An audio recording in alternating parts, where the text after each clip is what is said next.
শুভ সকাল বন্ধুরা, এখন বাজে সকাল 6:30। আজ এখন থেকেই আমি আমার আজকের ব্লগটা শুরু করছি, অবশ্যই তোমাদেরকে সাথে নিয়ে। কয়েকদিন থেকে কন্টিনিউ বৃষ্টি হয়ে যাচ্ছে। এই বৃষ্টি যে কবে কমবে, আসলে না মানুষের কোনো কিছুতেই শান্তি নেই। এতদিন গরম ছিল, তখন বলতাম যে এত গরম, একটুকুও বৃষ্টি হচ্ছে না, কবে যে বৃষ্টি নামবে। আর এখন দেখো বৃষ্টি হচ্ছে, এখন আর বৃষ্টি ভালো লাগছে না, মনে হচ্ছে যেন কবে রোদ উঠবে। আসলে আমাদের স্বভাবই তাই, তাই না? কোনোটাতেই আমরা খুশি হতে পারি না। আসলে আমরা চাই যে সব কিছু একটা ব্যালেন্স করে হোক, কিছুদিন বৃষ্টি হোক, আবার কয়েকদিন রোদ হোক, আবার কয়েকদিন বৃষ্টি হোক, এইভাবে যদি হয় তাহলে আমাদের ভালো লাগে, আমরা খুশি হই, তাই না? কিন্তু প্রকৃতি কি আর আমাদের কথা মতো চলবে? তার নিয়মে সে চলবে। যাই হোক, এবার তোমাদেরকে না এই জায়গাটা একটু দেখিয়ে দিলাম, যে এখানে না পরিষ্কার করে দিয়েছে, যাদের এই জায়গাটা তারা পরিষ্কার করেছে। ভালোই হয়েছে, কারণ এই যে বাড়িটা দেখতে পাচ্ছ, ওদের না খুব অসুবিধা হতো, একদম আগাছায় ভরে গেছিলো।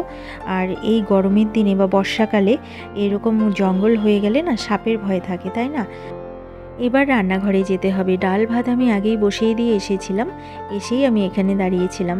রিজু এখনও ঘুম থেকে ওঠেনি, আর আমার গোপাল সোনাও ঘুম থেকে ওঠেনি। গোপাল সোনাকে পরে জাগানো হবে।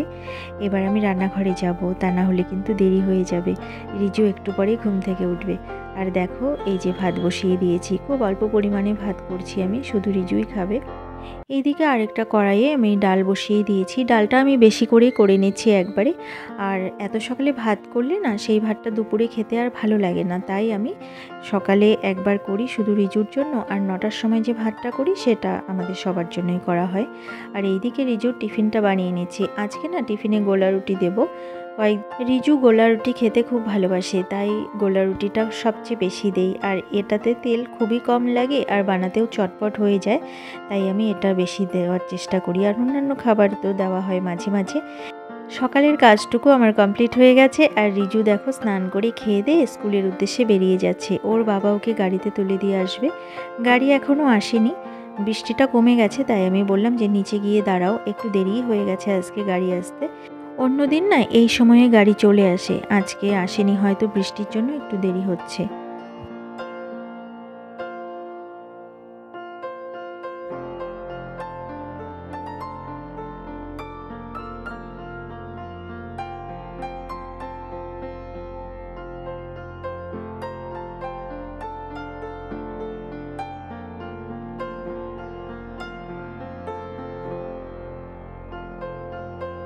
বন্ধুরা দেখো এই গাছগুলো কত বড় হয়ে গেছে, কত ছোট ছিল তাই না? এই যে টবের গাছগুলো, এগুলো না বেশি বড় হয়নি। এই বাক্সের মধ্যে যে গাছটা লাগানো হয়েছে সেটা বেশ বড় হয়েছে। আর এখান থেকে প্রতিদিনই পাতা তোলা হয়, ছাদের থেকেও আনা হয়, তবে এখন তো বৃষ্টি, তাই বারান্দার থেকে বেশি পাতা তোলা হয়। গাছগুলো বেশ ভালো হয়েছে। আরেকটা জিনিস তোমাদেরকে দেখাই, এই যে এখানে না অপরাজিতা ফুলের গাছ আছে, 3টে গাছ। তো 2টো গাছ জানি না কেন একদম শুকিয়ে যাচ্ছে আস্তে আস্তে। একটা গাছ তো একেবারেই শুকিয়ে গেছে, মরে গেছে, এটা তো বাঁচবেই না মনে হয়। আরেকটা গাছ ঝিমিয়ে গেছে, বড় গাছটা, সেটাও দেখো ঝিমিয়ে গেছে। আমার যা খারাপ লাগছে না, কি যে হলো গাছটা অনেক বড় হয়েছিল, কুড়ি আসছিল জানো তো। এই যে পাতাগুলো দেখছো, পাতাগুলোর গোড়ায় গোড়ায় সবগুলোতে কুড়ি এসেছে। আর কয়েকদিন পরেই এটাতে না ফুল ফুটতো, কিন্তু জানি না কাল সন্ধ্যের থেকে কি যে হলো, গাছটা ঝিমিয়ে গেছে। একটা গাছ শুধু ভালো আছে, যেটা সব থেকে ছোট, এই যে দেখছো ডালটা সামনের দিকে, এই গাছটাই শুধু ভালো আছে। তাছাড়া না 2টো গাছ নষ্ট হয়ে গেল। একটা তো একেবারেই শুকিয়ে গেছে, প্রায় মরে গেছে বললেই চলে, সেটা আর বাঁচবে না। আর একটা দেখো এই যে এরকম হয়ে আছে পাতাগুলো, কি যে খারাপ লাগে গাছটা দেখতে। আমি ঘুম থেকে উঠে দেখেছি, কাল দেখেছিলাম ঝিমিয়ে গেছে সন্ধ্যের সময়, কিন্তু সত্যি যে এরকম মরে যাবে আমি ভাবতে পারিনি। জানি না গাছটার গোড়ায় কি জল বেশি দেওয়া হয়েছে, নাকি গোড়া থেকে পচে গেছে, কি যে হয়েছে বুঝতে পারলাম না।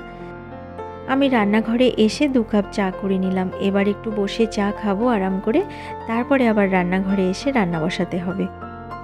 চা খেয়ে নিয়ে পাখিদেরকে খেতে দিতে হবে। আমি এখানে যখন চায়ের কাপগুলো নিয়ে আসছি, তখন দেখতে পাচ্ছি যে গ্রিলের আশেপাশেই ওরা ঘোরাঘুরি করছে, মানে উড়ছে আর কিচিমিচি করছে।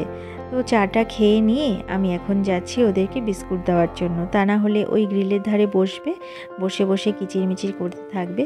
তাই তাড়াতাড়ি করে ওদেরকে বিস্কুটটা দিয়ে দিলাম। ওরা তা না হলে চলে যাবে ওইদিকে। যখন দেখবে যে খেতে দিচ্ছি না, তখন কিন্তু ওরা চলে যাবে আর আসবে না, হয়তো আবার দুপুরে আসবে। যাই হোক বন্ধুরা, এবার আমি চলে এসেছি রান্নাঘরে এসে ভাত বসিয়ে দিয়েছি। আর এই যে কাঁঠালের বীজ, এটা ভাজা করছি। রিজুর বাবা কাঁঠালের বীজ ভাজা খাবে, নিয়ে এসেছিলো বাড়ি থেকে কাঁঠালের বীজগুলো, তো সেটাই আমি কেটে নিয়েছি। আর এইভাবে নরম নরম করে ভাজা খায়, তো আমি সেটাই করে দিলাম। স্নান করে গোপাল সোনাকে জাগিয়ে সেবা দিয়ে খেয়ে দিয়ে অফিসে বেরিয়ে গেল। আজকে একটু তাড়াতাড়ি গেল, তাই পুজোটা দিয়ে যেতে পারিনি, মানে গোপাল সোনাকে স্নান করাতে পারিনি। আমি এবার চলে এলাম রান্নাঘরে। আর আমার রান্নাঘরের অবস্থা দেখেছো? স্কুল আর অফিস বেরিয়ে যাওয়ার পর আমার কিন্তু সব ঘরই উল্টোপাল্টা হয়ে থাকে, সেগুলো এখন আস্তে আস্তে আমি গুছিয়ে নেব। আর দেখো, এই যে তরকারি কাটছিলাম, আমি আবার নিচে দরজাটা বন্ধ করতে গেছিলাম, তো এই অবস্থায় রেখে গেছি। এগুলো না এইরকমই থাকবে। আমি আগে স্নান করে পুজো দিয়ে নেব, কারণ আমার গোপাল সোনা 9টার সময় স্নান করে। আর আমি যদি এখন রান্না করি তারপরে ঠাকুর ঘরে আসি, তাহলে অনেক বেলা হয়ে যাবে, হয়তো 12টা পার হয়ে যাবে। তাই আমি স্নান করে চলে এসেছি ঠাকুর ঘরে। এখন আমি ছাদে ফুল আনতে যাব। বৃষ্টি অনেকক্ষণ আগেই কমে গেছে, রিজু যখন স্কুলে গেছে তখনই বৃষ্টি কমে গেছে, আর ছাদটাও শুকিয়ে গেছে মোটামুটি।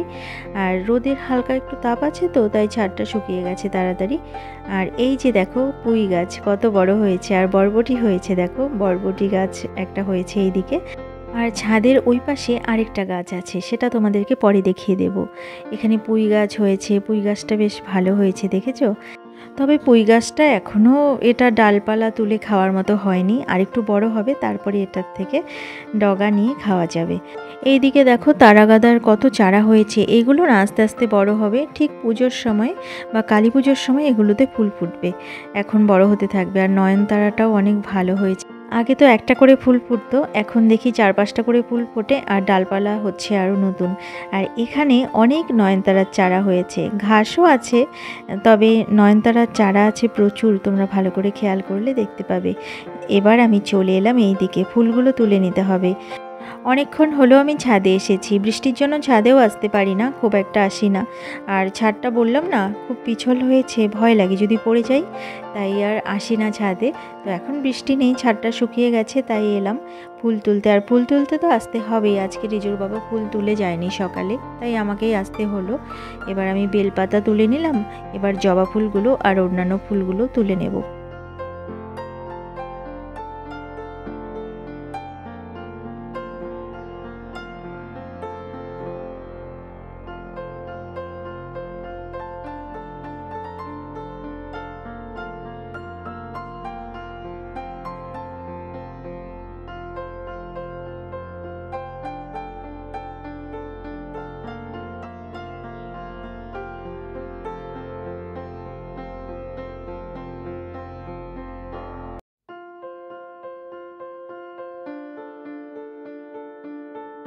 ফুল তুলে আমি ঘরে চলে এসেছি, আর আমার পুজো দেওয়াও হয়ে গেছে। তোমরা আমার গোপাল সোনাকে একটু দর্শন করে নাও।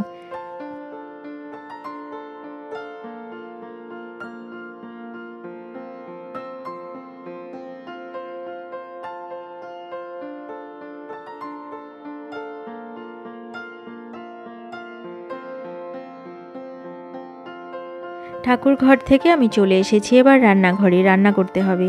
আর তখন যে তরকারিটা কাটছিলাম স্নানে যাওয়ার আগে তোমাদেরকে দেখালাম, সেই তরকারিটা এখন কাটা কমপ্লিট হলো, আর বেশি করে কেটে নিয়েছি।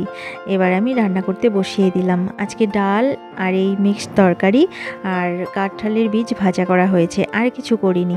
বাকি যদি কিছু রান্না করতে হয় সেটা রাতে করে নেব, মানে মাছের ঝোলের কথা বলছি, মাছ আমি করিনি আজকে, মাছটা হয়তো রাতে করব।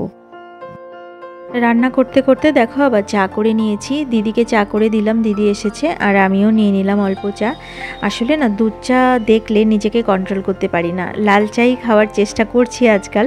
হয়তো 2 দিন লাল চা খেলাম, আবার একদিন মনে হলো যে না আজকে একটু দুধ চা করে খাই, এই যে এরকম হয়। হয়তো আস্তে আস্তে সেটাও বন্ধ করে দেব, চেষ্টা করছি। আসলে দুধ চা খেতে এত ভালোবাসি, তাই সেটাকে আর ছাড়তে কিছুতেই পারছি না। যাই হোক, এবার দেখো জামা কাপড়গুলো আমি তুলে নিচ্ছি। এগুলো না ভেজা ছিল, আমি রাতে মেলে দিয়েছিলাম, এখানে দিয়ে ফ্যান চালিয়ে রেখেছিলাম, শুকিয়ে গেছে। এগুলো তুলে নিলাম, পরে ভাঁজ করব। তার আগে আমি বিছানাটা একটু ঠিকঠাক করব। রিজুর তবলার স্যার আসবেন, তাই বিছানাটা একটু গুছিয়ে নেব। এই চাদরটা চেঞ্জ করতে হবে, তাই এগুলো সরিয়ে দিচ্ছি।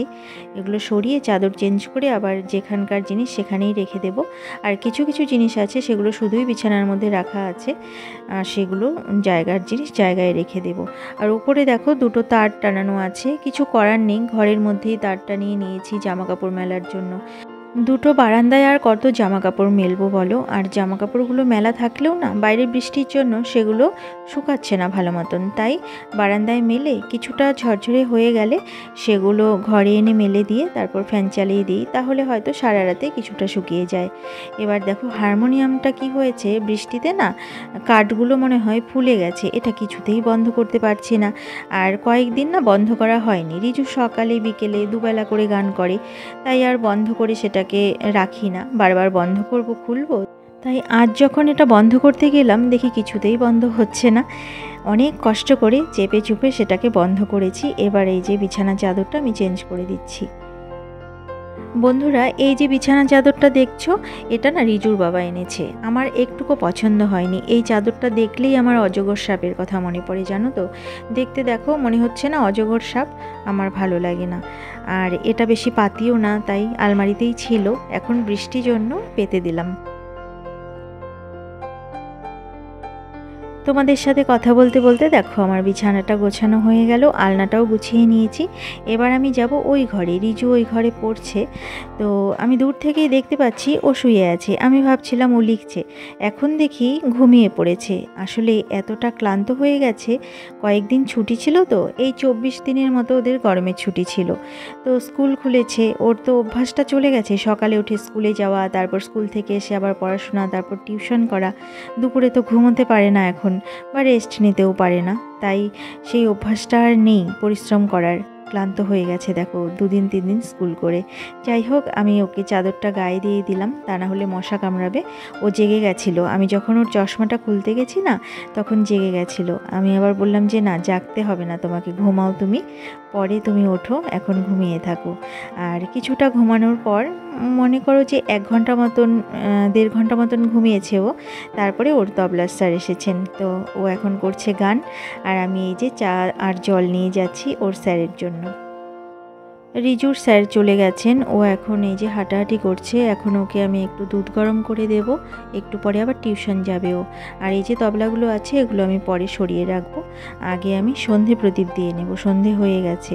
সন্ধে প্রদীপ দিয়ে তারপরে রিজুকে খেতে দেব। কাপটা এই ঘরে এনে রেখে দিলাম, রেখে দিয়ে আমি এখন হাত পা ধুয়ে চলে যাব ঠাকুর ঘরে। ওই দেখো সন্ধে প্রায় হয়েই গেছে, আর আমি চলে এসেছি ঠাকুর ঘরে। ঠাকুর ঘরে এসে সন্ধে দিয়েছি। আর বন্ধুরা, আমার আজকের ব্লগটা আমি এখানেই শেষ করছি। আবার অন্য কোনো দিন অন্য কোনো নতুন ব্লগ নিয়ে তোমাদের সামনে হাজির হয়ে যাব। ততক্ষণের জন্য তোমরা ভালো থেকো, সুস্থ থেকো আর হাসি খুশি থেকো। আমার এই ব্লগটা যদি তোমাদের ভালো লেগে থাকে তাহলে একটা লাইক করে দিও। আজকের মতো এখানেই আসছি, ভালো থেকো তোমরা সবাই।